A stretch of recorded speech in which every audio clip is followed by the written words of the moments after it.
Assalamualaikum warahmatullahi wabarakatuh. Saya Devi Safita Rahmania Saputri dari Prodi D3 Rekam Medis dan Informasi Kesehatan, Sekolah Tinggi Ilmu Administrasi Malang. Saya di sini akan menjelaskan mata kuliah anatomi fisiologi tentang sistem muskuloskeletal.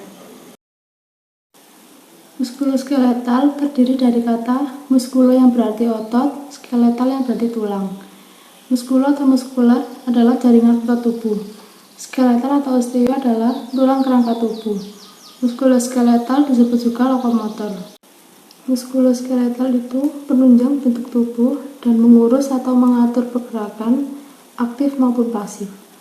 Komponen utama yaitu jaringan ikat, terdiri dari 1 otot rangka, 2 tulang, 3 kartilago atau tulang rawan, 4 tendon, 5 ligamen, dan 6 bursa. Keenam ini dihubungkan oleh jaringan-jaringan khusus. 1. Otot. Otot merupakan kumpulan jaringan otot yang saling berkontraksi sehingga menghasilkan gerakan. Otot terdiri atas rambut sel otot yang keseluruhan dilapisi oleh jaringan pelindung. Fungsi otot yaitu 1. Menghasilkan gerakan rangka, 2. Mempertahankan sikap dan posisi tubuh, 3. Melindungi organ vital, 4. Menopang jaringan lunak.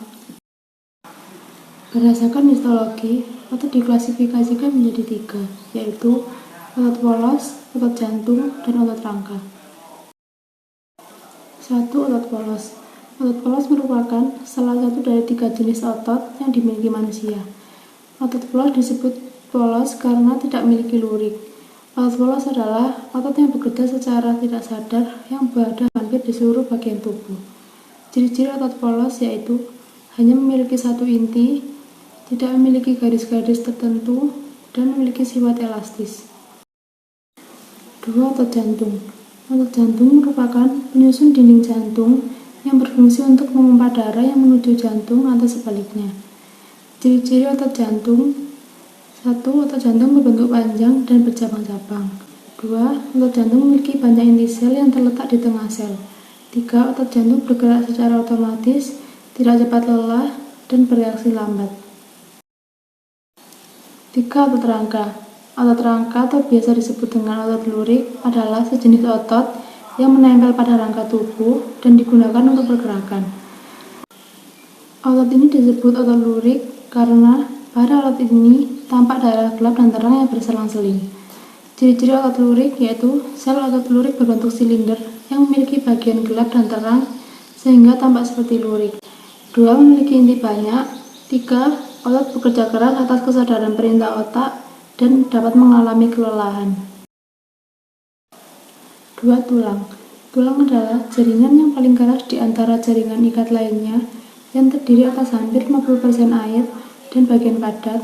Selebihnya terdiri dari bahan mineral, terutama kalsium, kurang lebih 67%, dan bahan seluler 33%. Fungsi tulang yaitu 1. Mendukung bentuk tubuh dan memberikan bentuk tubuh. 2. Membentuk sel-sel darah merah di dalam sumsum tulang. 3. Menyimpan garam-garam mineral. Berdasarkan bentuk dan ukurannya, terdiri dari tulang panjang, tulang pendek, tulang pipi, dan tulang tidak beraturan. Untuk klasifikasi tulang: 1. Tulang panjang biasanya berfungsi sebagai pengungkit atau pengangkat beban. Terdapat pada tulang anggota gerak atas atau bawah, contohnya humerus, femur, radius, dan ulna. 2. Tulang pendek berbentuk kuboidal atau kubus, contohnya tulang pada pergelangan tangan dan kaki. 3. Tulang pipi permukaannya luas, biasanya berfungsi untuk melindungi organ dan tempat melekatnya otot. Contohnya tulang tengkorak, kepala, tulang rusuk, dan sternum. 4. Tulang tidak beraturan. Bentuk, ukuran, dan permukaannya bervariasi. Contohnya vertebrata, tulang muka, dan pelvis. 3. Kartilago. Kartilago merupakan tulang rawan. Tulang rawan terdiri atas serat-serat yang dilekatkan pada gelatin kuat, tetapi fleksibel dan tidak bervaskuler. Sel-sel tulang rawan yang biasa disebut kondroblas. Sel-sel kondroblas mengeluarkan matriks yang disebut kondrin. Berdasarkan jenis dan jumlah serat di dalam matriks, Ada 3 macam tulang rawan, yaitu 1. Tulang rawan hialin. Matriks mengandung serat kolagen dijumpai di ujung tulang rusuk. 2. Tulang rawan elastin. Serupa dengan tulang rawan hialin, tetap lebih banyak serat elastin yang mengumpul pada dinding lakuna yang memiliki kondrosit di dalam telinga, laring, dan epiglotis. 3. Fibrokartik laku. Matriksnya tersusun kasar dan tidak beraturan, terletak di cakram tulang belakang. 4. Tendon. Tendon adalah sekumpulan jaringan ikat berserat kuat yang menghubungkan jaringan otot dengan tulang. Jaringan ini cukup kuat untuk menahan tegangan. Jaringan tendon sangat mirip dengan ligamen dan fascia. Fungsi tendon yaitu membantu memungkinkan pergerakan tubuh yang bebas dan fleksibel seperti berlari, melompat, berjalan, dan kegiatan fisik lainnya yang dapat dilakukan oleh tendon. Selaput tendon berbentuk selubung dari jaringan ikat yang menyelubungi tendon tertentu, terutama pada pergelangan tangan dan tumit. Selubung ini bersambungan dengan membran sinoval yang menjamin pelumasan sehingga mudah bergerak. 5. Ligamen. Ligamen adalah suatu susunan serabut yang terdiri dari jaringan ikat. Keadaannya kenyal dan fleksibel. Ligamen menghubungkan tulang dengan tulang lainnya dan mempertahankan stabilitas.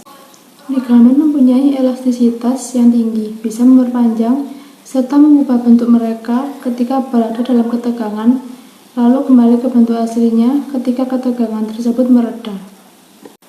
Fungsi ligamen: 1. Menentukan rentang gerakan. 2. Pelindungan tulang dan sendi. Ligamen yang ada di dalam setiap sendi tubuh bertanggung jawab pada menentukan sejauh mana rentang gerakan yang dari sendi tersebut, sehingga dengan begitu bisa mencegah terjadinya dislokasi sendi.